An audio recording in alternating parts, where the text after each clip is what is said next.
अगर पॉल्यूशन की बात करते हैं, ये आप क्लीन और ग्रीन इंडिया पे भी लिख सकते हो, पॉल्यूशन में भी लिख सकते हो, या इन्वायरमेंट का आ जाए तो भी आप ये लिख सकते हो। मतलब यही एक टॉपिक है जो आपका कई सारे टॉपिकों में काम करेगा। तो सबसे पहले आप हेडिंग डालोगे इंट्रोडक्शन। क्या डालोगे? इंट्रोडक्शन। इंट्रोडक्शन में आप लिखोगे pollution is a world wide problem. जो पॉल्यूशन जो है ये पूरे संसार की प्रॉब्लम है, वर्ल्ड वाइड प्रॉब्लम है। Today this problems has become very serious. आज के समय में ये जो प्रॉब्लम है बहुत ज़्यादा सीरियस हो रही है। Man has informed interface too much with nature. Man जो है मतलब व्यक्ति जो है, या कह सकते हो जो लोग हैं, वो क्या कर रहे हैं, इसकी प्रॉब्लम्स को, नेचर की प्रॉब्लम को बहुत ज़्यादा फेस कर रहे हैं। एज अ रिजल्ट इसका रिजल्ट क्या निकलता है? The whole environment is pollute. पूरा की पूरा इन्वायरमेंट क्या हो जाता है? पॉल्यूट हो जाता है। Due to the pollutions our life is effected. और इसके कारण हमारी लाइफ इफेक्टेड हो रही है। इट्स इम्पैक्ट आवर हेल्थ, जो हमारी हेल्थ पे भी प्रभाव डाल रहा है। इट्स ब्रिंग इन्फ्लुएंसी, जिससे विभिन्न प्रकार की इन्फ्लुएंसी अर्थात विभिन्न प्रकार की बीमारियों का साधन बन रहा है, या नई प्रकार की बीमारियां ला रहा है। It should be checked immediately. इसे हमें अभी रोकना पड़ेगा। अगर हमने पॉल्यूशन को अब नहीं रोका तो क्या होगा?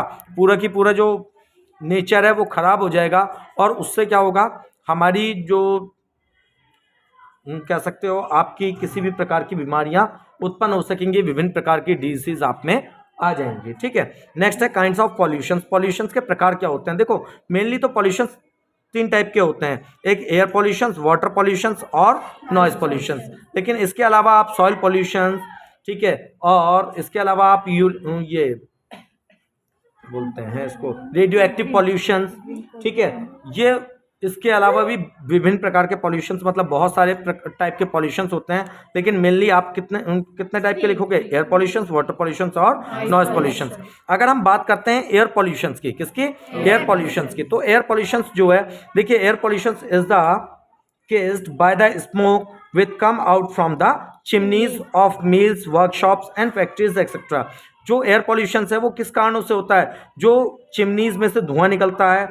जो चिमनी कहाँ होती है? मिल्स में होती हैं, वर्कशॉप में होती हैं, फैक्ट्री में होती हैं। इसके अलावा जो व्हीकल्स हैं उनसे भी जो स्मोक्स निकलता है वो सब क्या करता था? एयर पॉल्यूशन का कारण बनता है। The diesel smokes and the petrol smokes come from the buses, cars, tractors and bikes etcetera.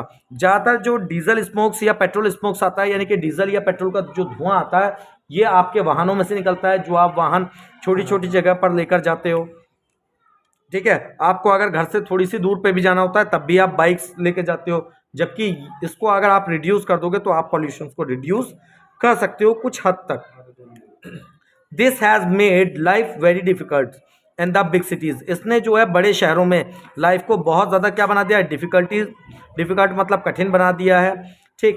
Man inhabited so much polluted air that he falls ill. Man क्या करता है? अब ज़्यादा से ज़्यादा अशुद्ध वायु को अपने अंदर क्या करता है? सांस के द्वारा ले लेता है, जिससे विभिन्न प्रकार की बीमार पड़ जाता है, और विभिन्न प्रकार की बीमारियां जैसे many disease like asthma, TB, cancer जैसी बीमारियां उत्पन्न करता है। अभी आपने देखा था कुछ समय पहले, अर्थात 20 तारीख को अगर आपने देखा हो, 20 या उससे थोड़ा सा पहले, तो एक स्मोक आया था। जबकि गर्मी पड़ रही है, स्मोक्स नहीं आना चाहिए, यानी कि कोहरा नहीं आना चाहिए, फॉग नहीं आना चाहिए, लेकिन फिर भी फॉग आया था। और वो जो फॉग आया था वो किस कारण से आया था? अगर वो पॉल्यूशन की वजह से था, क्योंकि उसके अंदर नाइट्रोजन और कार्बन डाइऑक्साइड की मात्रा ज़्यादा थी, और नाइट्रोजन और कार्बन डाइऑक्साइड की मात्रा के कारण वो आपको धुंध दिखाई दे रही थी, अर्थात फॉग दिखाई दे रहा था, जो कि आपके किसके इलनेस का सबसे बड़ा कारण था। तो आपको मास्क वियरिंग करने चाहिए इस चीज़ के लिए। नेक्स्ट आता है आपका वाटर पॉल्यूशन। अगर वाटर की बात करें तो वाटर पॉल्यूशन तो लगातार हो ही रहा है। जैसे they are the many reasons of the water pollution. Water pollution के बहुत सारे रीजन्स है। The waste of the materials of industry का जितना भी वेस्ट होता है, एंड ऑयल रिफाइनरीज जितना भी होता है वो सब डंप कर दिया जाता है इनटू द रिवर्स एंड सी, समुद्रों में और नदियों में। So water is polluted. इससे क्या होता है? वाटर पॉल्यूटेड होता है। The Hindu submerge the Ashes of the dead bodies into the Holi reverse. जो हिंदू हैं ये क्या करते हैं? डेड बॉडीज के अंदर क्या डाल देते हैं? मरे हुए व्यक्तियों की राख डाल देते हैं, जिससे वाटर क्या हो जाता है? पॉल्यूट हो जाता है। हम लोग ये कहते हैं। लेकिन अगर जो आप राख डालते हो इससे एक जीवाणु भोजी नामक जो है एक बैक्टीरिया पनपता है, जीवाणु भोजी जिसे कहते हैं, और ये क्या करता है, पॉल्यूटेड वाटर को साफ करता है। ठीक है, ये भी ऐसा है। इसलिए ये राख जो है आपको बाहर से तो पॉल्यूटेड दिखाई देती है, वास्तविकता में पॉल्यूट करती है, क्योंकि उसके साथ आप लोग क्या डालते हो, राख के साथ जितनी आपकी मिट्टी वगैरह भी होती है, इसके अलावा जितने फूल वगैरह होते हैं, है ना, और पूजा का सामान वो सब डाल देते हो, इससे वाटर पॉल्यूट होता है। लेकिन है सॉरी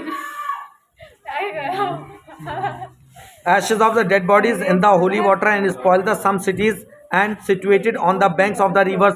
बहुत सारी बड़ी बड़ी जो सिटीज हैं, जैसे आपकी वाराणसी हो गई, ये सब कहाँ सिचुएटेड है, ये सब गंगा के किनारे स्थित हैं। इससे क्या होता है, वाटर क्या होता है, पॉल्यूटेड करते हैं। वो सारा डंप यार्ड, जितना भी नाले होते हैं, सीवेज होते हैं, वो सब किससे मिला दिए जाते हैं, नदी से मिला दिए जाते हैं, जिससे वो वाटर पॉल्यूट होता है। The drop they are sewage into the rivers, वो सब डाल दिए जाते हैं, this they polluted the water, जो वाटर को क्या करते हैं, पॉल्यूट करते हैं। अब ठीक, इससे क्या होता है, पॉल्यूशन ज़्यादा होता है, डिजीज होता है। अब आता है नॉइस पॉल्यूशन। अब नॉइस पॉल्यूशन क्या होता है, नॉइस पॉल्यूशन आपने देखा होगा, नॉइस पॉल्यूशन को इसको आप शोर भी कहते हो। Noise pollution is also dangerous to life. जो नॉइस पॉल्यूशन है ये भी लाइफ के लिए डेंजरस है। It's case deafness and the other disease, ये भी बहरेपन का कारण और विभिन्न प्रकार की बीमारियां, जैसे आपको तनाव हो जाता है, ये आपको नॉइस पॉल्यूशन के कारण ही संभव है। ठीक, आपको स्ट्रेस हो जाता है ना, स्ट्रेस हो जाता है, और कभी कभी आप लोग स्ट्रेस के कारण कुछ बिल्कुल भूल जाते हो, हेडेक भी हो जाता है। ठीक, वो सब किसके कारण होता है, ये सब नॉइस पॉल्यूशन के कारण होता है। इन अ बिग सिटीज, बड़े शहरों में, the roar of the vehicles is unbearable, the engines on hairs create much sounds. Horn, जो हॉर्न है, जो व्हीकल्स हैं, ये बहुत ज़्यादा क्या करते हैं, साउंड्स को क्रिएट करते हैं, मतलब बहुत ज़्यादा शोर उत्पन्न करते हैं। लाउड स्पीकर्स है, डीजे हैं, और मिल्स प्रोडक्ट है, लॉट्स ऑफ नॉइस, ये बहुत ज़्यादा क्या करते हैं, नॉइस को क्रिएट करते हैं। This much sound create noise pollution, ये सब क्या बनाता है, क्या करता है, नॉइस पॉल्यूशन करते हैं, विच इज़ वेरी हार्मफुल, जो बहुत ज़्यादा नुकसानदायक होता है for the physical and mentally health of the peoples. लोगों की फिजिकल हेल्थ को भी इफेक्ट करता है और मेंटली हेल्थ को भी इफेक्ट करता है। अब आता है इसका रिजल्ट या इफेक्ट्स क्या पड़ते हैं। देखो, thus we see that these the pollutions all around us, जो पॉल्यूशन हमारे चारों ओर होता है, the environment has become unfit for living, जो इन्वायरमेंट है ये हमारे लिए अनफिट होता जा रहा है। अनफिट मतलब हमारे रहने लायक नहीं बचा। It has the become a health hazard, ये विभिन्न प्रकार की बीमारियों का घर बनता जा रहा है। It's bring efficiency, it's comes many fatal disease, ये विभिन्न प्रकार की बीमारियां हमें उत्पन्न कर रहा है, लाइक टीबी है, कॉलरिया है, अस्थमा है, और कैंसर जैसी बीमारी आजकल हमें पॉल्यूशन के कारण हो रही हैं। अब पॉल्यूशन का सॉल्यूशन क्या होगा भाई, गवर्नमेंट को क्या करने पड़ेंगे, गवर्नमेंट को विभिन्न प्रकार के रूल्स और रेगुलेशंस बनाने पड़ेंगे। Government has set the department of the environment pollutions, government को जो है इन्वायरमेंट इन्वायरमेंट के बहुत सारे डिपार्टमेंट बनाने पड़े जो इस पर ध्यान रखें। It's take many steps to check the pollutions, विभिन्न प्रकार के पॉल्यूशंस को चेक करने के लिए क्या बनने चाहिए, विभिन्न प्रकार के पॉल्यूशंस को चेक करने के लिए डिपार्टमेंट बनने चाहिए। Some of them out of the perfections of the rivers pollution plantations and use of the unlead petrol, जितने भी प्योरिफिकेशन होता है पेट्रोल का या किसी प्रकार का जो वाटर है वो जब नदियों में डाला जाता है तो उस पर क्या करना चाहिए, उसे ज़्यादा से ज़्यादा प्योरीफाई करना चाहिए, तब उसमें डालना चाहिए ताकि पॉल्यूशन ना हो। नेक्स्ट है आपका कंक्लूजन, उसमें देख लीजिए, people awareness to must to check the pollutions, लोगों को उसके लिए जागरूक होना पड़ेगा, अवेयरनेस लानी पड़ेगी अपने अंदर ताकि वो पॉल्यूशंस को चेक कर सकें। People should know about it's bad effects, लोगों को उसकी बुरे जो इफेक्ट्स हैं उसके बारे में पता होना चाहिए। People should not dump domestic waste on the street, लोगों को जो वो है कबाड़ है वो गलियों में नहीं फेंकना चाहिए। We should remains to the natures, और हमें नेचर्स के बारे में पता होना चाहिए, ठीक है, ताकि हम पॉल्यूशंस को कम से कम कर सकें। हाँ, ये भी लिख सकते हैं, we hope that this problems will be solve very soon, हमें आशा है ये प्रॉब्लम्स जल्दी से जल्दी सून मतलब हल हो जाएगी और जिससे कि पर्यावरण शुद्ध हो जाएगा।